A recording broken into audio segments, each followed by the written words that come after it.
PR পদ্ধতিতে নির্বাচন আয়োজন করার কোনো বিকল্প নাই।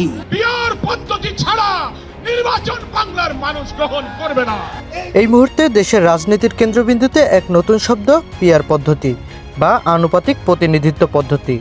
কিন্তু কি এই পিআর পদ্ধতি, আর এর মাধ্যমে কিভাবে হবে সরকার গঠন?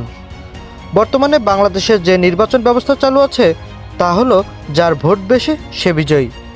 তবে পিআর পদ্ধতিতে আর শুধু বেশি ভোট পেলেই হবে না, বরং প্রতিটি দলের প্রাপ্ত মোট ভোটের অনুপাতে সংসদে আসন বন্টন হবে। যেমন ধরুন, কোনো দল যদি মোট ভোটের 30% পায় তবে সে আনুমানিক 30% আসন পাবে।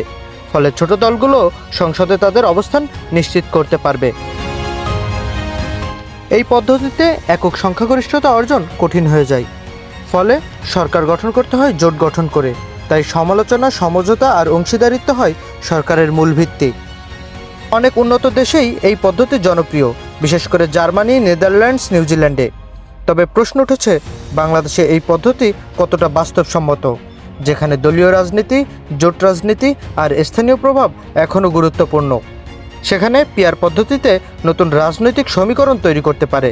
ছোট দলগুলো পাবে বেশি গুরুত্ব আর জোট রাজনীতি হবে আরও অনিবার্য। পিআর পদ্ধতি নতুন এক সম্ভাবনা, নতুন এক চ্যালেঞ্জ আর এক নতুন পরীক্ষাও বটে। বাংলাদেশের গণতন্ত্র কি নতুন পথে হাঁটবে? উত্তর দেবে ভোটার সময়। আকবর আলী রাতুল, আমার টিভি, ঢাকা।